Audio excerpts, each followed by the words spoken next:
Hello bachcho, welcome back to the channel. Today we will do the previous year questions of chapter number 3 of mathematics, that is pair of linear equations in two variables. जो आपका chapter number 3 है. Today we will do the PYQs of this question, and also in the end of the chapter I have given certain questions for your homework. अगर आपको नहीं आते हैं then comment me, I'll give you the full solution of these questions. Secondly, बच्चों मैं आपको बता दूं यहाँ पर मैंने 2017 से लेकर 24 तक के काफी क्वेश्चंस यहाँ पर इंक्लूड किए, नियर अबाउट 20. तो इनकी प्रैक्टिस आप बहुत अच्छी तरीके से कर लें, क्योंकि ये क्वेश्चंस बार बार रिपीट होते हैं, सेम नहीं बट डिजिट्स वगैरह चेंज होकर या थोड़ा सा अलग होकर आते हैं. अगर आप ये 20 क्वेश्चंस कर लेते हैं, 20 पूरे कंप्लीट, तो आपको ये चैप्टर बहुत अच्छी तरीके से प्रिपेयर हो जाएगा. You will be able to solve all the questions of this chapter in the examinations. Now start with the question. देखो बच्चे, इस क्वेश्चन को देखकर पैनिक हो जाते हैं बच्चे. क्यों हो जाते हैं? एक तो मैम इतनी बड़ी वैल्यूज है, एलिमिनेशन से करेंगे तो भी प्रॉब्लम है, और क्या कहते हैं सब्स्टिट्यूशन से करेंगे तो भी बहुत लेंथी है. तो अगर वो एलिमिनेशन या सब्स्टिट्यूशन इसमें लगा भी देते हैं तो इतना ज्यादा इसमें कैलकुलेशन हो जाते हैं कि बच्चे या तो उसमें उलझ कर रह जाते हैं और टाइम बहुत ज्यादा कंज्यूम हो जाता है, और कई बार मैक्सिमम टाइम्स आंसर भी बहुत गलत आता है. बहुत बड़ी बड़ी मल्टीप्लिकेशन आप कैसे करोगे? तो इसका बहुत सिंपल वे मैंने आपको दे दिया है, आप देख लें इसको अच्छी तरीके से. फर्स्ट स्टेप में you have to add these equations. हमने ऐड कर ली. ऐड करने के बाद जो भी आपको कॉमन सा नंबर दिखाई दे या फिर मैक्सिमम जिससे आप डिवाइड कर सके, आप डिवाइड यहाँ पर 58 से तीनों चीजें हो रही हैं, तो 58 से डिवाइड किया, ये आपकी आ गई इक्वेशन नंबर 1. ठीक है, x plus y is equal to 3. Secondly आपको इन्हीं दोनों इक्वेशन को फिर से इन दोनों इक्वेशन को सब्ट्रैक्ट करना है. सब्ट्रैक्ट करने के लिए बेटा नीचे वाली जो लाइन होती है इसके सारे साइंस को ऑपोजिट कर लेते हैं, एंड आफ्टर दैट यहाँ पर सब्ट्रैक्शन करते हैं. फिर से जो आपको सेम सा लग रहा है या फिर जिससे आप मैक्सिमम डिवाइड कर सकते हैं आप करिए. तो ये आ गई आपकी दूसरी इक्वेशन. ठीक है, दूसरी इक्वेशन. अब आप इसमें बच्चे कहेंगे कि मैम दूसरी इक्वेशन के अकॉर्डिंग तो ये minus x plus y is equal to -1 आ रहा है. ठीक है, तो आप इन्होंने जो चेंज कर रखा है, इन्होंने अगर कभी जैसे आगे माइनस आ जाता है और आपको बाई चांस चेंज भी करना है, वैसे तो चेंज करने की जरूरत नहीं है, आप अपने तरीके से भी आंसर ला सकते हैं, बट अगर चेंज करना होता है तो ये हो जाता है एक्स, ये हो जाता है एक्स, सबके साइन इसमें चेंज हो जाते हैं. तो इस तरीके से इन्होंने क्वेश्चन नंबर मतलब इक्वेशन नंबर 2 बना दी है. इक्वेशन नंबर 2 बना दी है. यहाँ से ये कैंसिल आउट हो गया, ये 2x हो गया, ये 4, यहाँ से x आ गया एंड देन y आ गया. अब कुछ बच्चे कहेंगे नहीं मैम मैं चेंज करना नहीं चाह रहा हूँ, जो आ रहा है वो ठीक है, कोई बात नहीं. भाई पहले आपकी इक्वेशन क्या थी? फर्स्ट आपकी इक्वेशन थी 3. सेकेंड आपकी इक्वेशन क्या थी? सेकेंड आपकी इक्वेशन थी ये. ठीक है, तो आप इसके अकॉर्डिंग सॉल्व कर लीजिए, कोई जरूरत नहीं है आपको साइन चेंज करने की.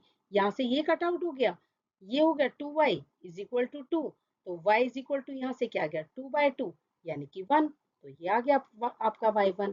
तो आप किसी भी तरीके से सॉल्व कर सकते हैं, इसमें कोई इशू नहीं है कि इन्होंने कैसे किया हुआ है. ठीक है बच्चों.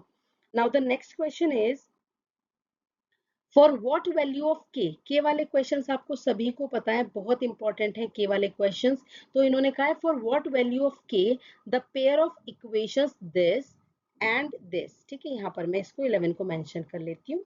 Has no solution. जब भी के फाइंड करने के लिए बोलेंगे इस वाले चैप्टर में, तो या तो वो नो सॉल्यूशन लिखेंगे या यूनिक सॉल्यूशन लिखेंगे, मतलब कुछ भी इस तरीके का लिख देंगे आपको, या एग्जैक्टली वन सॉल्यूशन लिख देंगे. ठीक है, कुछ भी ऐसा वर्ड दे देंगे, इनफाइनाइटली मैनी सॉल्यूशन दे देंगे. तो आपको क्या करना है, पहले ये कंडीशन घर से लर्न करके जानी है कि भाई नो सॉल्यूशन की कंडीशन क्या है. तो नो सॉल्यूशन की कंडीशन है ये.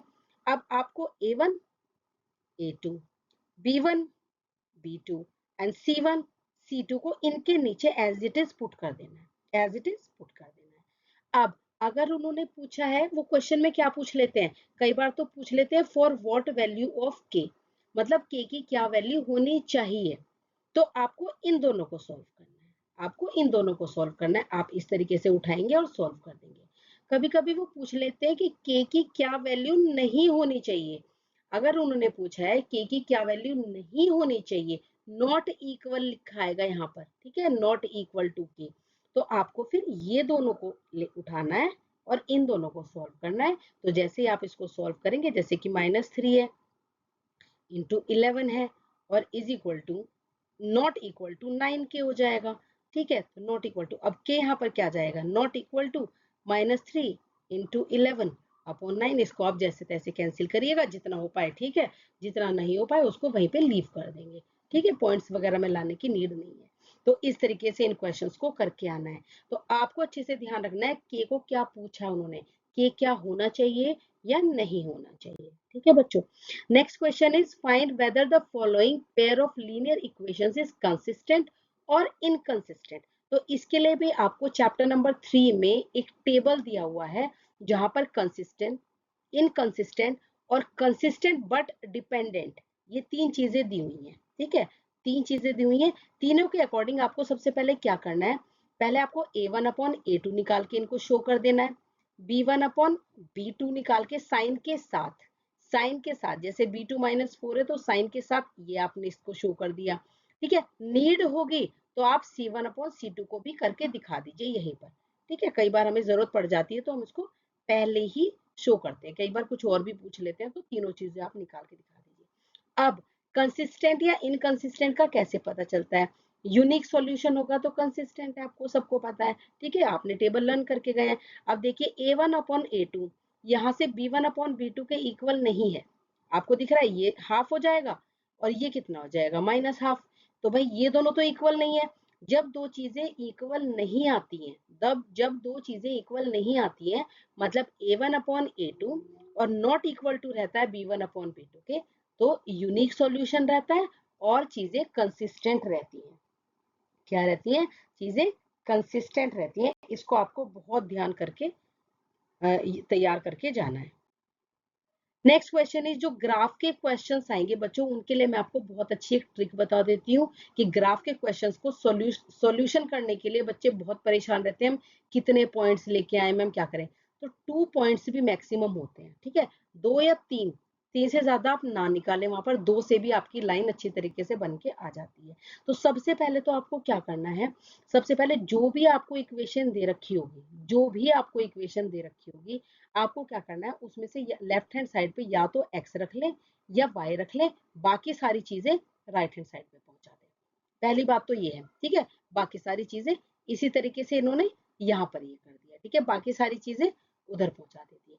अब जो यहाँ पर ये है, इसकी वैल्यू आप रखते जाओ, और वैल्यू रखना अपने दिमाग से, ठीक है, दिमाग से कैसे, 1 मिनट का काम है। जैसे हमें x की क्या वैल्यू रखें जिससे कि जो ऊपर का नंबर आए वो 2 से डिवाइड हो सके। अब बहुत बच्चे कहेंगे मैम x की वैल्यू में 1 रख देता हूँ। अब देखो, अगर आपने ऊपर वाली लाइन में ये है 3x प्लस 2 अपॉन 2 है, अगर आपने ऊपर वाली लाइन में 1 रख दिया तो 3 1 जा तो क्या हो जाएगा 3, 3 1 जा 3, और 3 और 2 मिलके क्या हो जाएंगे 5। अब यहाँ पर आ गया 5 अपॉन 2, तो आप हो जाएंगे परेशान। अब इसको काटो, फिर पॉइंट में आएगा, तो आप पहले ही ऐसा नंबर लो जिससे कि आप, जैसे कि आपने 0 ले लिया, 3 जीरो जा, ये तो पूरा हो गया 0, ये 2 बच गया तो 2 अपॉन 2 इजीली करके 1 आ जाएगा, 2 अपॉन 2। अगर आप 2 ले लेते हैं, जैसे 3x प्लस 2 अपॉन 2 है, और आपने x की जगह क्या ले लिया, 2 ले लिया, तो 3 2 जा 6, 3 2 जा 6, और 6 और 2 कितने हो गए 8। अब 8 को कट करोगे तो इजीली 4 आ जाएगा। और जो मैं आपको काम की बात बताना चाह रही थी वो ये थी बच्चों, जैसे आपने 0 ले लिया, 2 ले लिया, 3 4 5 इतना आगे ना बढ़े, आप 1 लेके देखें, -1 लेके देखें, तो एक बार कोई वैल्यू प्लस में लेके देखो, एक बार माइनस में, प्लस में लेके देखो, माइनस में लेके देखो, जैसे 2 भी लिया -2 भी, तो कई बार आपको बहुत ज्यादा कैलकुलेशन नहीं करनी होती है। यहाँ पर 0 लिया, 3 आंसर आ गया, ठीक है, 0 लिया क्योंकि भाई देखो 0 हो जाएगा पूरा, ठीक है। अब देखो यहाँ पर इन्होंने कितने माइंड से काम किया है, ये था आपका 3/2 x प्लस 3, तो इनको पहले ही पता है कि ये हमें जो है 2 बहुत दिक्कत कर रहा है, तो इन्होंने 1 नहीं लिया, 1 से क्या करेंगे, इन्होंने क्या किया, पहले ही x की जगह यहाँ पर क्या ले लिया 2, 2 ले लिया, तो 2 से 2 इजीली कैंसिल आउट, 4 ले लेंगे, तो 4 से 2 को, जैसे 3 इंटू 4 अपॉन 2 है, 4 ले लेंगे तो इजीली 2 से क्या कट जाएगा, 2 से 4 कट जाएगा, तो यहाँ क्या बचेगा 2, तो नीचे वाली टेंशन खत्म। तो ये थोड़ी सी चीजें आप अपने दिमाग से लेंगे वैल्यूज, उसके बाद उन वैल्यूज को बहुत अच्छी तरीके से प्लॉट करेंगे, जैसे 0 1 को प्लॉट किया, 2 4 को प्लॉट किया, ठीक है, 0 1 को 2 4 को, और उसके साथ आप स्ट्रेट लाइंस ड्रॉ कर देंगे। अगर लाइन स्ट्रेट नहीं आ रही है तो इसका मतलब आपने कुछ ना कुछ गड़बड़ की हुई है। ये क्वेश्चन स्पेशली मैंने इसलिए उठाया क्योंकि यहाँ पर ये अपॉन वाली जो चीजें आ जाती हैं इससे बच्चे घबरा जाते हैं। घबराना नहीं है, जो तरीका मैंने यहाँ पर बताया आप इस तरीके की वैल्यू लेना जो 2 से इजीली कैंसिल आउट हो जाए यहाँ पर। ठीक है बच्चों। Now the next question, solve for x and y. ये आपको एक इक्वेशन दी हुई है एंड दिस वन, ये आपको दो इक्वेशंस दी हुई है। Now solve first one. First one आपको क्रॉस मल्टीप्लीकेशन से, जैसे पहले आपने एलसीएम लिया, एलसीएम लेने के बाद आपने यहाँ पर और यहाँ पर क्रॉस मल्टीप्लाई कर दिया, तो ये कैसे हो गया, like b x minus a y upon a b equal to 0। ये अभी हम इस इक्वेशन की बात कर रहे हैं। ठीक है बच्चों, इस इक्वेशन की बात कर रहे हैं। अब यहाँ पर B x minus a Y जो हो गया वो 0 के बराबर हो गया। किसके बराबर हो गया, 0 के बराबर। तो ये आपकी ये वाली, ठीक है, जो मैंने अभी बात की, ये आपकी एक इक्वेशन बन गई। और सेकेंड आपको इक्वेशन ये वाली ऑलरेडी गिवन है। अब आपको बच्चों क्या करना है, इसके बाद यहाँ पर डायरेक्ट दे दिया है, मैं आपको बताती हूँ क्या करना है। लाइक बी एक्स माइनस यहाँ पर था A Y is equal to 0, यहाँ पर है A X plus B Y is equal to A square plus B square. ठीक है बच्चों। अब आपको क्या करना है, कोई भी चीज हमें यहाँ पर सिमिलर नहीं लग रही है कि भाई हम किसी भी चीज को इसको कट कर सकें या इसको कट कर सकें, तो अब हम क्या करने वाले हैं, इसके बाद यहाँ पर आप इस इक्वेशन की एंड इस इक्वेशन की आप किसी भी चीज से मल्टीप्लाई कर लीजिए, लाइक ऊपर बी से और इधर ए से, मतलब ये दोनों को। ठीक है, ये ऊपर चला जाएगा और ये वाला नीचे, जिससे कि ये सेम हो जाए। अब इसके बाद क्या होगा, like b square x minus a b Y is equal to 0। ठीक है, ऊपर सारे में बी की मल्टीप्लाई हो गई, नीचे A square x plus B A Y is equal to A square plus B square into A, मतलब जो आप अंदर मल्टीप्लाई अभी इसको नहीं करेंगे। अब यहाँ पर देखिए, अगर आप ये दोनों इक्वेशन लेते हैं तो ये यहाँ पर कैंसिल आउट हो गया क्योंकि दोनों चीजें सेम है, ए बी वाई और बी ए वाई एक ही बात होती है। Now this is b square x plus a square x is equal to A square plus B square, और ये हो गया ए आपका।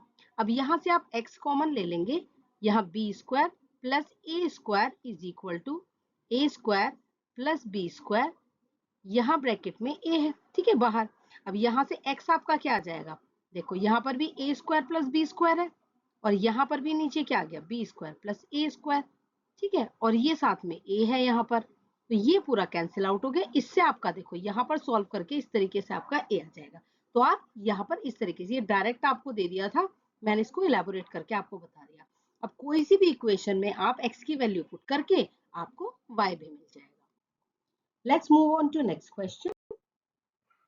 नेक्स्ट क्वेश्चन में बच्चों आपको बहुत सिंपल क्वेश्चन भी आ जाते हैं, ऐसा नहीं है कि हमेशा आपको बहुत ज्यादा बड़े ही क्वेश्चन आएंगे, तो बहुत ज्यादा सिंपल क्वेश्चन भी आ जाते हैं। Like calculate the area bounded by the line this. ये एक सिंपल लाइन दी हुई है, इसमें आप x को क्या कर लेंगे, 10 माइनस वाई के बराबर रख लेंगे एंड आप एक बॉक्स बनाकर यहाँ पर आप वैल्यूज पुट कर देंगे, लाइक x एंड y। मतलब y आपने अगर 0 पुट किया तो x आपका कितना आ गया, 10।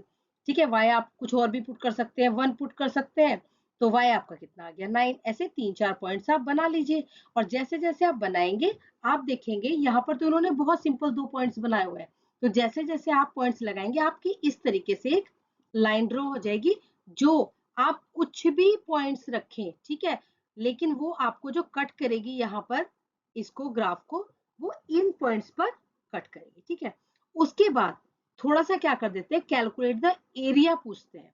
जब एरिया कैलकुलेट करना हो, मतलब ये जब आप ड्रॉ करेंगे तो आपका अपने आप ही इस तरीके का ग्राफ आ जाएगा। ठीक है, जब आपको एरिया कैलकुलेट करना हो तो एरिया जो होता है बच्चों, एरिया जो होता है ट्राइंगल का क्या होता है, हाफ बेस इनटू हाइट। ठीक है, half base into height, half. अब आपको बेस देखना है, जहां पर भी आपका ग्राफ यहां से लेकर यहां तक कट करेगा, ठीक है, तो वो हो जाएगा बेस, और हाइट क्या हो जाएगी, यहां से लेकर यहां तक।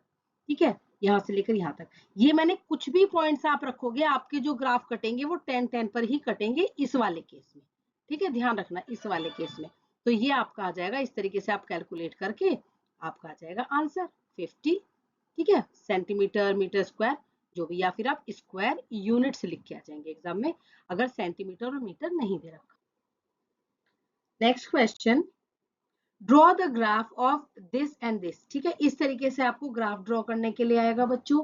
और उसके बाद आपको पूछा है कि and determine whether this system of linear equations has unique solution or not. Unique solution बच्चों तभी आता है जब ग्राफ पे दो लाइन जो है एक दूसरे को कट करें, ठीक है, कट किया है, अगर कहीं कट हो रही है तो यूनिक सॉल्यूशन है, नहीं तो नहीं है। अब जैसे आपको ये फर्स्ट इक्वेशन दे रखी है 2y is equal to 4x minus 6, तो y यहाँ से क्या आ जाएगा 4x माइनस 6 अपॉन 2, ठीक है, और y इज इक्वल टू यहाँ से थोड़ा सा और अगर हम कॉमन ले तो मान लिया 2 से ये 4 भी कट जाएगा और 3 भी कट जाएगा, हमेशा दोनों को कट करना है। अगर कोई एक चीज नहीं कट हो रही है तो आप 2 को कैंसिल आउट नहीं करेंगे, दोनों चीजें ऊपर जितनी भी चीजें हैं वो सारी की सारी कैंसिल आउट होती है, ठीक है। इसका एक्चुअल मतलब ये होता है कि मैम मैंने 2 कॉमन ले लिया है, यहाँ पर बच गया है 2x और यहाँ पर बच गया है 3, तो मेरा इस 2 से ये 2 कैंसिल आउट हो गया। तो टाइम बचाने के लिए हम डायरेक्ट इस तरीके से भी कट कर सकते हैं, ये 2x और ये कितना आ गया 3। अब यहाँ पर वैल्यू पुट करते जाइए, ठीक है, और आपको आंसर मिल जाएगा, ठीक है बच्चों। नेक्स्ट इज यहाँ पर भी आपने क्या किया y इज इक्वल टू ये 3 को इधर लेके आ गए तो माइनस में 3 आ गया, तो यहाँ पर भी वैल्यूज पुट करी। अब जब आप इनको प्लॉट करेंगे तो देखिए सिमिलर पॉइंट्स आ रहे हैं, सिमिलर पॉइंट्स आ रहे हैं। अगर कोई दूसरे भी आप पॉइंट्स लेंगे तो जब भी आप इनको ड्रॉ करेंगे तो लाइन के ऊपर लाइन आ जाएगी, ठीक है, लाइन के ऊपर लाइन आ जाएगी। तो ये ग्राफिकली हमने बता दिया है कि भाई ये जो है इनफाइनाइटली मैनी सॉल्यूशन है, क्योंकि जब एक लाइन के ऊपर बहुत सारी, एक लाइन के ऊपर एक और लाइन आ जाती है तो बहुत सारे पॉइंट्स पर कट कर रही है, तो इनफाइनाइटली मैनी सॉल्यूशन। इन्होंने ग्राफ ड्रॉ करने के लिए बोला है तब आपको पता चला है, कभी कभी ग्राफ ड्रॉ नहीं करना होता और पूछते कि बताओ इनफाइनाइटली मैनी सॉल्यूशन होगा या नहीं, तो तब आप a1 upon a2 is equal to b1 upon b2 और c1 अपॉन c2 वाले फॉर्मूले से कर देंगे, ठीक है। उससे पता चल जाएगा कि ये पैरेलल है या कोइंसिडेंट है, मतलब पैरेलल है या फिर क्या कहते हैं इनफाइनाइटली मैनी सॉल्यूशन वाली है या नो सॉल्यूशन वाली है, जो भी कुछ आपसे पूछा है। तो ये ग्राफ वाले क्वेश्चन तो बहुत इजी होते हैं, बस ट्रिक चाहिए होती है आपको कि भाई मुझे क्या वैल्यूज पुट करनी है। Find the value of A and P, A और पी की आपको वैल्यू निकालनी है, ठीक है। ए एंड पी नहीं होगा, अल्फा एंड बीटा होगा, ठीक है बच्चों, इसमें alpha and beta. Find the value of alpha and beta for which the following pair of linear equations has infinite number of solution. मैंने कहा था कभी भी कुछ इस तरीके के इस चैप्टर में क्वेश्चन आते हैं, के फाइंड करना है, अल्फा बीटा फाइंड करना है, तो कुछ वर्ड जरूर देंगे इनफाइनाइटली मैनी सॉल्यूशन। अब इनफाइनाइटली मैनी सॉल्यूशन का बच्चों कंडीशन आपको तैयार है क्योंकि आप घर से तैयार करके गए हैं। अब आपने क्या किया, a1 के नीचे a2 रख दिया यानी कि अल्फा, b1 के नीचे b2 रख दिया यानी कि अल्फा प्लस बीटा, देखो ये रहा यहाँ पे, ठीक है, और c1 के नीचे c2 रख दिया। इसको जितना आप कैंसिल कर पा रहे हैं 7 और 28 को आपने कर लिया।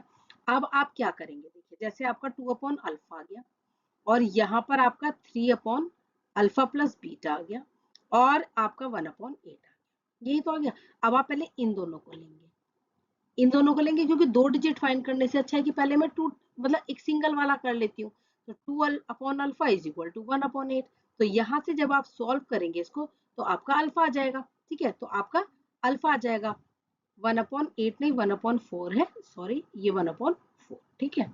तो यहाँ से आपका अल्फा जो आएगा वो आपका 8 आ जाएगा, क्रॉस मल्टीप्लाई करके ये इधर चला जाएगा, ये इधर चला जाएगा। अब जब आपको अल्फा मिल गया, ठीक है, ये देखो बिल्कुल इस तरीके से आपको सुंदर सुंदर काम करके आना है एग्जाम में। फिर आप क्या करेंगे, इन दोनों को ले लेंगे, अब की बार हम इन दोनों को ले लेते हैं, ठीक है, इन दोनों को ले लिया तो क्रॉस मल्टीप्लाई किया, अल्फा प्लस बीटा 12 के बराबर आ गया। अल्फा की वैल्यू आपको अभी पता है ही, आपने निकाली अभी, और आप इसको पुट करके you will solve the equation और आपको you will get the value of beta, beta की आपको वैल्यू मिल जाएगी। बहुत सिंपल सिंपल एग्जाम में क्वेश्चन आते हैं इस चैप्टर में से। नेक्स्ट क्वेश्चन, बहुत सारी वर्ड प्रॉब्लम्स मैंने इंक्लूड की हैं इस वीडियो में, इन वर्ड प्रॉब्लम्स को बहुत अच्छी तरीके से करके जाएंगे, बहुत इंपॉर्टेंट वर्ड प्रॉब्लम चाहिए, ठीक है बच्चों। नाउ क्वेश्चन इज, जो पहली वर्ड प्रॉब्लम है, और भी बहुत सारी मैंने इंक्लूड की है, इस टाइप की बहुत ज्यादा एग्जाम में आती है, मतलब बहुत ही ज्यादा आती है इस टाइप की प्रॉब्लम्स जो आपको इजीली वहां पे सॉल्व कर पाते हो आप, बस आपको किसी तरीके से इक्वेशंस वगैरह या इनकी जो कंडीशन दी हुई है उसको फ्रेम करना आना चाहिए। तो कुछ सिंपल सिंपल से मैं आपको बता दूंगी तरीके कि किस तरीके से हम इक्वेशन फ्रेम कर सकते हैं। लाइक इसमें बोला है कि मतलब इससे भी थोड़ा सा मैं आपको और थोड़ा सा इजी वे कुछ प्रॉब्लम्स में बता दूंगी कि जो बहुत ही इजी वे हम कर सकते हैं। A man earns 600 rupees per month more than his wife. Wife से ज्यादा कितने हैं उस कमाता है वो 600। तो आप क्या करेंगे, जैसे इन्होंने यहाँ पर दे दिया, ठीक है, तो भाई जैसे कि वाइफ की जो मंथली सैलरी है वो एक्स है, तो मैन की क्या होगी एक्स प्लस 600, क्योंकि वो उससे 600 ज्यादा कमाता है।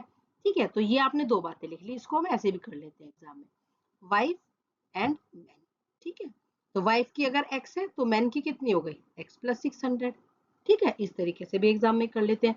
अब जो कंडीशन दी हुई है उस कंडीशन को आपको एज इट इज पहले कॉपी कर लेना है। ठीक है, एज इट इज कॉपी कर लेना है। जैसे इन्होंने तो डायरेक्ट लिख दिया, अगर आपको डायरेक्ट नहीं आता है तो आप एज इट इज पहले कॉपी कर ले।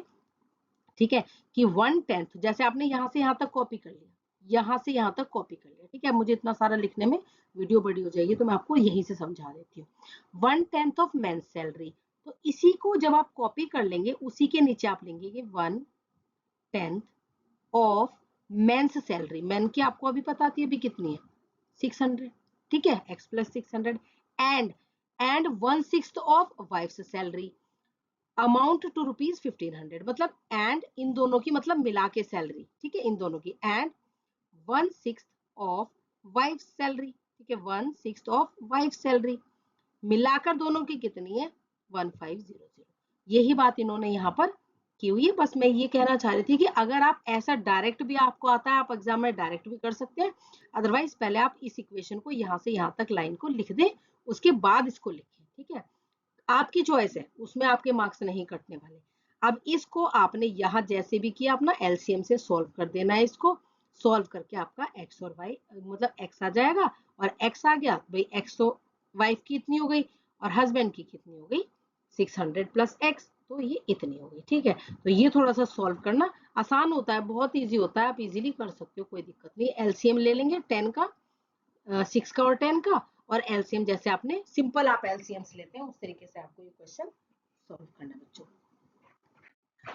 Next word problem is the sum of the digits. अब ये डिजिट वाले क्वेश्चन बहुत ज्यादा आते हैं, बच्चों को बहुत डर लगता है, बट ये बहुत सिंपल क्वेश्चंस होते हैं, बहुत सिंपल क्वेश्चंस होते हैं। ठीक है, हमेशा आपको इन क्वेश्चंस के लिए let the unit digit and tens digit, मतलब इसका जो बेसिक चीज होती है, एक को तो आप यूनिट डिजिट मानेंगे, एक को आप टेंस डिजिट मानेंगे, ये आपकी मर्जी, आप किसको माने। ठीक है, जैसे आपने यूनिट डिजिट जो है उसको तो आपने मान लिया x, अभी मैं क्वेश्चन नहीं करा रही हूँ, बस आपको कुछ समझाना चाह रही हूँ, और टेंस डिजिट जो है उसको आपने मान लिया y। ठीक है, तो जिस भी नंबर की ये बात करते हैं, सम ऑफ द इन वाले 2 डिजिट नंबर वाले क्वेश्चंस में मैं आपको बता रही हूँ, तो जब भी आपको नंबर मानना है, नंबर करने से पहले मैं कुछ ट्रिक्स आपको बता दे रही हूँ। अगर आपने यूनिट डिजिट x माना है, टेंस डिजिट y माना है, तो जो आपका नंबर आया वो टेंस डिजिट वाले के साथ हमेशा 10y लगता है प्लस x। ध्यान रखना, ये टेंस डिजिट वाले के साथ आपको 10 लगा के आना है एग्जाम में, ये तो ओरिजिनल नंबर होता है। और अगर रिवर्स्ड नंबर की बात करें कि भाई नंबर रिवर्स्ड की बात करिए, बहुत सारे क्वेश्चन आते हैं रिवर्सिंग पे। ठीक है, तो ये हो जाएगा 10x प्लस वाई। क्या हो जाएगा 10x प्लस वाई, कि भाई मैंने डिजिट्स को रिवर्स कर दिया। तो इतनी बात तो आप बिल्कुल इन क्वेश्चंस के लिए रट के जाए, तैयार करके जाए, उसके बाद बहुत सिंपल है इनको करना। अब करते हैं question start. The sum of the digit of 2 digit number is 8। ये कह रहे हैं जो भी आपका 2 डिजिट नंबर आया, यहां तक आपको हमेशा ये लिखना है, ये लिखना है और ये लिखना है। अब ये क्या कह रहे हैं कि ये जो 2 डिजिट का नंबर है इसके जो डिजिट्स का सम है, मतलब x प्लस वाई, जब भी डिजिट का सम कहें तो मतलब x प्लस वाई जो है, ठीक है, x प्लस वाई जो है वो कितना आ जाएगा आपका 8। डिजिट्स को बोले तो सिर्फ आपको x प्लस वाई का सम लेना है, और यहाँ से इसको थोड़ा सा इन्होंने आगे सॉल्व कर लिया। ठीक है, अब असली जो बात आती है वो आती है जब ये नेक्स्ट वाली बात करते हैं, यहाँ तो ज्यादातर सम ऑफ द डिजिट्स ही आता है या प्रोडक्ट ऑफ द डिजिट्स आ जाएगा। आगे जो बोला the difference between the number and the number formed by reversing the digit, यानी कि डिफरेंस किस किस में, जो ओरिजिनल नंबर है, जो ओरिजिनल नंबर है मतलब जो आपने ओरिजिनल बताया था, और जो रिवर्स करके आया, उन दोनों का डिफरेंस कितना है 18। ठीक है, उन दोनों का डिफरेंस कितना है। रिवर्सिंग के लिए बिल्कुल तैयार कर लेना, एक नंबर ये और रिवर्स ये, बस उनमें डिफरेंस बोला है, उनमें सम बोला है, कुछ भी बोला है, तो आपको बस ये साइन का ध्यान रखना है। बस इस साइन से अंदर मल्टीप्लाई, फिर यहाँ अंदर मल्टीप्लाई, ये इक्वेशन बन गई। इस तरीके से यहाँ से आ जाएगी आपकी दूसरी इक्वेशन। दूसरी इक्वेशन आपकी क्या आई, y minus x is equal to 2, और फर्स्ट इक्वेशन आपकी आई थी y plus x is equal to 8। अब चाहे आप इसको सब्सटीट्यूशन से सॉल्व करो, चाहे आप इसको एलिमिनेशन से सॉल्व करो, ये आपकी चॉइस है, आपकी चॉइस है। आपको बस पहले इक्वेशन फ्रेम करना आना चाहिए। ये बात मैंने आपको बता दी है कि इसको आपको एज इट इज तैयार कर लेना है। अगर आप यूनिट बोले डिजिट या टेंस डिजिट बोले तो नंबर आपका ये बनेगा, ये नंबर आपका ये बनेगा। Next question is the age of father is, पहले हम क्वेश्चन को अच्छी तरीके से रीड आउट करेंगे। The age of father is twice the sum of ages of his two sons, two children. Age जो है फादर की, वो दो बच्चे हैं उसके, दोनों बच्चों के सम, मतलब दोनों बच्चों का जो सम है एजेस का, उसके ट्वाइस है। ठीक है, तो मान लिया जैसे उसके दो बच्चे हैं तो एक की एज हमने x मान ली, एक की हमने y मान ली। ठीक है, और फादर की अभी हमें पता नहीं है। ठीक है, फादर की हमें पता नहीं है। फादर की हमें पता चल जाएगी। फादर की क्या है कि जो दोनों बच्चों का सम है, ठीक है, जो दोनों बच्चों की सम है एजेस का, उसके ट्वाइस। तो तीनों चीज, तीनों की आपको पता चल गई, फर्स्ट बेबी की, सेकंड बेबी की, एंड देन फादर की। ठीक है, अब उसके बाद जो मेन क्वेश्चन चलता है, आफ्टर 20 ईयर्स, 20 ईयर्स के बाद, देखिए 20 ईयर्स के बाद इसकी एज में भी 20 ऐड हो जाएंगे, इसकी एज में भी 20 ऐड हो जाएंगे, और 20 ईयर्स के बाद तो ये तो नॉर्मल बात है कि फादर की एज में भी 20 ऐड हो जाएंगे। भाई सब 20-20 साल बड़े हो जाएंगे ना।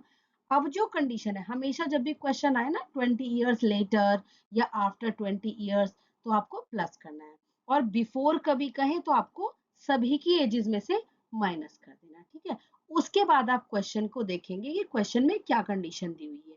क्वेश्चन में दिया हुआ है आफ्टर 20 ईयर्स हिज एज, मतलब फादर की age will be equal to the sum of children's age, मतलब जो फादर की एज है वो बच्चों की एज के सम के बराबर आ जाएगी, यानी कि जो दोनों के बच्चे हैं, दोनों बच्चे हैं। ठीक है, तो बिल्कुल इसी तरीके से क्वेश्चन आप एग्जाम में करके आएंगे। अगर आपको इतना कंजस्टेड सा ठीक नहीं लगता तो आप ऐसे 3 कॉलम बना देंगे, उनकी प्रेजेंट एज आपने ये बता दी, और 20 ईयर्स के बाद जो उनकी एज होगी, ठीक है, 20 ईयर्स के बाद जो उनकी एज होगी वो ये हो जाएगी। इस तरीके से आप पेपर में बता के आ सकते हैं आराम से।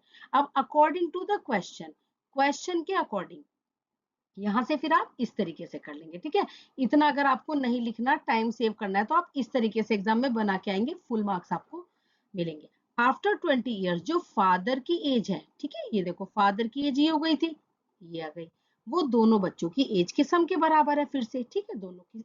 अब इस तरीके से आप क्वेश्चन को यहाँ से ये यहाँ मल्टीप्लाई किया, ये यहाँ मल्टीप्लाई किया, अब इसको मल्टीप्लाई करके सॉल्व करना आपका काम है। यहाँ से जो आपका आ जाएगा बच्चों x प्लस वाई, कितना आ जाएगा आपका, x प्लस वाई आपका कितना आ जाएगा, 20 आ जाएगा, कि दोनों की जो सम है, मतलब एज का जो सम है वो 20 है। बच्चों की अलग अलग नहीं पूछी है। ठीक है, बच्चों की नहीं पूछी, उन्होंने तो सिर्फ फादर की एज से मतलब है, बच्चों की एज उन्होंने जो है क्वेश्चन में आपसे पूछी नहीं है। तो आपकी ना इसको सॉल्व करके, इस पूरे को सॉल्व करके आपकी इस तरीके की इक्वेशन बच जाएगी, क्योंकि x और y तो आप सॉल्व नहीं कर पाएंगे। तो सम तो बच्चों का ये आ गया एज का, तो फादर की पूछिए तो आपको पता है कि जो उनका सम है उसके ट्वाइस जो है वो फादर की एज है। जो लिखा हुआ है ना पहले से ही कि जो सम है बच्चों की एज का, ठीक है, फादर की जो है वो उसके ट्वाइस है। ठीक है, फादर की जो है वो बच्चों के सम के डबल है। तो इस तरीके से आप एग्जाम में बहुत सिंपल तरीके से करके आएंगे। एक्स और वाई वहां पर ढूंढने मत लग जाना, क्योंकि आपसे पूछा ही नहीं है एक्स और वाई। नेक्स्ट क्वेश्चन इज, जैसे मैंने अभी रिवर्सिंग वाले क्वेश्चन बताए थे या फिर 2 डिजिट वाले बताए थे, तो फिर से अब रिकॉल करेंगे एक बार हमने क्या बात करी थी। और 2 digit number is 7 times the sum of its digits, sum of its digits. तो पहले हमेशा आपको 2 डिजिट वाला नंबर पता होना चाहिए, 2 डिजिट वाला नंबर पता होना चाहिए। तो इसमें इन्होंने यूनिट डिजिट को क्या माना है x, टेंस वाले को क्या माना है y। तो किस सेम काम आप करोगे, यूनिट डिजिट को आप क्या मानोगे x, और टेंथ डिजिट को आप क्या मानोगे y। तो जो नंबर बना आपका, अच्छे से लिख के आना, मैं आपको थोड़ा शॉर्ट में लिखवा रही हूँ, जो ओरिजिनल नंबर बना टेंस वाले के साथ 10 की मल्टीप्लाई और x, ये तो हम हमारी बात अभी हुई है। ठीक है, हमारी अभी रिवर्सिंग के लिए पूछे, कुछ बात आ रही हो रिवर्सिंग की, तो रिवर्स वाला भी आप पहले पहले बना के रख लो। रिवर्स वाला क्या हो जाएगा 10x प्लस अब जो जो आपसे बात कही हो वो आप पुट करते चलो। क्या इन्होंने पहली लाइन बोली है, अ 2 डिजिट नंबर इज, इसका मतलब इक्वल टू, कि कोई भी 2 डिजिट का नंबर है, देखो हमारा भी यही नंबर आया था, ठीक है, हमारा भी यही नंबर आया था, 10y प्लस एक्स लिख लो या x प्लस 10y लिख लो, एक ही बात है, ठीक है। वैसे बेटर ये होता है कि यही लिखना होता है, ठीक है। एक 2 डिजिट का नंबर जो है वो किसके बराबर है, इसका मतलब होता है equal to 7 times the sum of its digits, 7 times the sum of its digits. बार बार बताइए, सम ऑफ इट्स डिजिट्स कहे तो आपको x प्लस वाई करना है। तो यहाँ से इसको थोड़ा सॉल्व किया, थोड़ा सॉल्व किया, थोड़ा सॉल्व किया, ठीक है। इस तरीके से आपकी एक इक्वेशन यहाँ पर बन के आ जाएगी, आप सॉल्व करते चलेंगे। अब आपको दूसरी कंडीशन भी दी हुई है, the number formed by reversing the digit is 18 less than the given number. बहुत सिंपल है, बहुत सिंपल है, आपको घबराना नहीं है, कुछ नहीं है। उन्होंने कहा है the number formed by reversing the digits, जो नंबर रिवर्स करने के बाद बना था वो ओरिजिनल नंबर से, ओरिजिनल नंबर यानी कि जो पुराना वाला नंबर है 10y प्लस एक्स, ठीक है, उससे कितना कम है, उससे कितना कम है, उससे 18 कम है, 18 कम है, ठीक है, 18 कम है। जो रिवर्स करने के बाद नंबर आया वो ओरिजिनल नंबर से कितना कम है, 18 कम है। अब आप इसको इधर उधर थोड़ा सा रिवर्स कर करा के, ठीक है, कि भाई ये 18 तो इधर आप प्लस में ले आना और ये सारी चीजें इधर चली जाएंगी। तो इस तरीके से आपका चेंज होके, ठीक है, यहाँ से अगर आपको नहीं भी समझ में आया तो कोई दिक्कत नहीं है, आप इस तरीके से कि जो भाई हमारा नया नंबर है वो पुराने वाले से 18 कम है, और इसको आप रीअरेंज करके इस तरीके से एक और इक्वेशन बना देंगे, ठीक है। आप एक और इक्वेशन बना देंगे यहाँ पर, ठीक है, ये बन गई आपकी एक और इक्वेशन, ठीक है, यहाँ पर ये वाली, ये आपकी एक और इक्वेशन बन गई। तो अब आपकी कितनी बन जाती है, आपकी बन जाती है दो इक्वेशन, एक तो बन जाती है y is equal to 2x और एक इक्वेशन बन जाती है y minus x is equal to 2, ठीक है। इसको जब आप साथ के साथ सॉल्व करते हुए चलेंगे बच्चों तो ज्यादा समझ में आ जाएगा, ठीक है। बस इन चीजों का आप ध्यान रखें जो जो मैंने बताया है, जब आप सॉल्व करने बैठेंगे तो आप इजीली कर पाएंगे। अब y की जगह आप क्या लिख देंगे, यहाँ पे 2x minus x is equal to कितना आ गया आपका 2, ठीक है, कितना आ गया आपका 2, यहाँ से आपका x कितना आ जाएगा 2। आप इसको थोड़ा सा बैठ के सॉल्व करें तब आपको बहुत इजीली समझ में आ जाएगा। बेसिकली जो मुझे समझाना था वो ये समझाना था कि यूनिट डिजिट क्या होता है, और जो टेंथ डिजिट होता है उसके साथ आप ओरिजिनल नंबर जो बनाते हैं वो 10 लगा के बनाते हैं, रिवर्स जो करते हैं वो ये करते हैं। उसके बाद जो जो बात आपसे बोली गई हो उसके अकॉर्डिंग आपको क्वेश्चन को फ्रेम कर देना है, उसके अकॉर्डिंग आपको क्वेश्चन को फ्रेम कर देना है। यहाँ से इसको ना देख के, क्योंकि यहाँ पर थोड़ा कंजस्टेड सा दिया हुआ है, तो आप इसको खुद सेल्फ करने की कोशिश करें, बहुत इजी, आपको आराम से आ जाएगा। Next question is, Sita Devi wants to make a rectangular pond on the roadside of for the purpose of providing drinking water। मतलब कुल मिला के सीता देवी ने एक रेक्टेंगुलर पॉन्ड बनाया, ये है बात। The area of the pond will be decreased, बहुत इंपॉर्टेंट क्वेश्चन, और ऐसा आपको तरीका बता दूंगी आप सेकंड्स में उसको कर पाएंगे, सेकंड्स में। इन क्वेश्चन में हमेशा, इन क्वेश्चन में एक चीज को आपको x मानना है, एक को y मानना है, जैसे इन्होंने मान लिया, बहुत सिंपल वे है। रेक्टेंगुलर की लेंथ को इन्होंने क्या मान लिया x, ब्रेथ को इन्होंने क्या मान लिया y, एरिया आपको पता है लेंथ इनटू ब्रेथ, ये सब में लिख के आना है, ये सब में लिख के आना है, बीच में आपको लगा लेनी है लाइन। और ऐसे क्वेश्चन में हमेशा उन्होंने दो कंडीशंस दी होंगी, यानी कि क्वेश्चन को दो पार्ट्स में बांटा हुआ होगा, ठीक है, दो पार्ट्स में बांटा हुआ होगा। पहली बात में क्या बोला होगा कि भाई लेंथ में से कुछ कम कर दिया, ब्रेथ में कुछ बढ़ा दिया, तो एरिया पे ये फर्क पड़ा। मतलब कुछ भी बोल सकते हो सकता है लेंथ में कुछ ऐड कर दिया, ब्रेथ में कुछ ऐड कर दिया, एरिया में क्या चेंज हुआ, कुछ भी यहाँ पे। ऐसे ही दूसरे केस में आपको कुछ भी कह सकते हैं कि लेंथ में तो कुछ इंक्रीज कर दिया, ब्रेथ में ये कर दिया, या कुछ भी नहीं किया तो ये फर्क पड़ा, ठीक है, एरिया पर। इस तरीके से एक लाइन लगा लेंगे बीच में, और फिर कैसे करते हैं मैं आपको बताती हुई चलती हूँ। क्वेश्चन रीड करते हुए चलेंगे और बहुत इजीली मैं आपको समझाती हुई चलूंगी। इन्होंने बोला है the area of the pond will be decreased bye 3 squares. Simple बात है, एरिया कितने से डिक्रीज हो गया, 3 से, एज इट इज लिख लेंगे। If its length is decreased bye 2, length कितने से डिक्रीज हो गई, 2 से। ब्रेथ कितने से इंक्रीज हो गई, 1 से, तो ब्रेथ में 1 इंक्रीज कर देंगे। अब ये कितना हो गया, length multiply breadth is equal to area, हो गई कंडीशन 1 पूरी। इसी तरीके से दूसरी कंडीशन में भी कुछ बोला होगा, if area will be it's area will be increased by 4, area कितने से इंक्रीज हो गया, 4 से। ये सारी चीजें आपको पहले ही पता है, लेंथ, ब्रेड्थ और एरिया। एरिया में कितना इंक्रीज हो गया, 4। और आगे if the length is increased by 1, length कितने से इंक्रीज हो गई, 1 से। Breadth remains the same. हो गया। अब बस इन दोनों को इधर से थोड़ा सॉल्व करेंगे, थोड़ा सॉल्व करेंगे, एक इक्वेशन बन जाएगी। ठीक है, एक इक्वेशन बन जाएगी। इधर से थोड़ा सॉल्व करेंगे, इधर से थोड़ा सॉल्व करेंगे, हो सकता है दूसरी इक्वेशन बन जाए, या हो सकता है कि डायरेक्ट y की वैल्यू निकल गई इनकी। ठीक है, आपकी इक्वेशन भी बन सकती है। इक्वेशन बने तो दोनों इक्वेशन को एलिमिनेशन से सॉल्व कर लेना, नहीं तो जैसे यहाँ पर आपको y की वैल्यू मिल गई, यहाँ पर इक्वेशन इसलिए नहीं बनी क्योंकि y में कुछ इन्होंने किया नहीं, अदरवाइज इक्वेशन बनती है। इक्वेशन भी बन जाए तो ऊपर नीचे रख के एलिमिनेशन से दोनों को, इधर वाली को और इधर वाली को सॉल्व कर लेना। अदरवाइज जैसे y निकल गया तो y इन्होंने यहाँ पर पुट कर दिया, आ गया आपका x भी, तो आपकी लेंथ भी आ गई और आपकी ब्रेड्थ भी आ गई। डायमेंशंस आपसे पूछे हैं, बहुत सिंपल वे है। लेंथ को x माने, ब्रेड्थ को y माने, एरिया को एक्स वाई माने, और बस जो जो बोला है फर्स्ट पार्ट और सेकंड पार्ट, उसमें वो काम करते चले। हमेशा 2 पार्ट मिलेंगे आपको। Now next question, a boat takes 4 hours to go 44 downstream and it can go 20 kilometers upstream in the same time. Find the speed of the stream and that of the boat in still water. इन वाले questions में बच्चों में आपको बहुत एक simple तरीका बता देती हूँ किस तरीके से आपको क्वेश्चन करके आना है। सबसे पहले आप हमेशा let the speed of stream ले लेंगे, चाहे आप x ले लीजिए चाहे y ले लीजिए, आपकी चॉइस है। Let the speed of the boat in still water, ये लाइन एज इट इज लिख के आएंगे, चाहे आप x ले लीजिए चाहे आप y ले लीजिए, एक को x मान लेंगे एक को y, आपकी चॉइस है। देन द स्पीड, ये 4 लाइंस आपको एज इट इज लिख के आनी है। Speed of boat in downstream, downstream का मतलब क्या होता है बच्चों, कि जैसे जिस स्ट्रीम का मतलब रिवर, जिस तरफ रिवर जा रही है बोट भी उधर ही जा रही है, बोट भी उधर जा रही है। उस केस में जो बोट की या स्ट्रीम की क्या कहते हैं, बोट की जो स्पीड होती है ना बच्चों, वो ज्यादा हो जाती है। देखो कुछ स्पीड से तो बोट खुद जा रही है, कुछ पानी का बहाव भी उसको हेल्प कर रहा है, तो इस केस में जो है स्पीड प्लस होती है, ध्यान रखना। दूसरा के जो ये होता है बच्चों, दूसरा के जो अपस्ट्रीम होता है, अपस्ट्रीम में एक तरीके से आप समझ सकते हैं ऑपोजिट डायरेक्शन। ठीक है, ऑपोजिट डायरेक्शन। अब बोट जा रही है इस डायरेक्शन में एक्स स्पीड से, और नदी की डायरेक्शन है ये। ठीक है, या आप उल्टा मान लीजिए, नदी की डायरेक्शन है ये, बोट की डायरेक्शन है ये, मतलब एक दूसरे के ऑपोजिट डायरेक्शन है, एक दूसरे के ऑपोजिट डायरेक्शन है। बोट की स्पीड x और स्ट्रीम की y, तो उस केस में आप हमेशा x माइनस वाई लेंगे। ठीक है, कि भाई जो स्पीड है वो कम हो रही है। ठीक है, स्पीड कम हो रही है।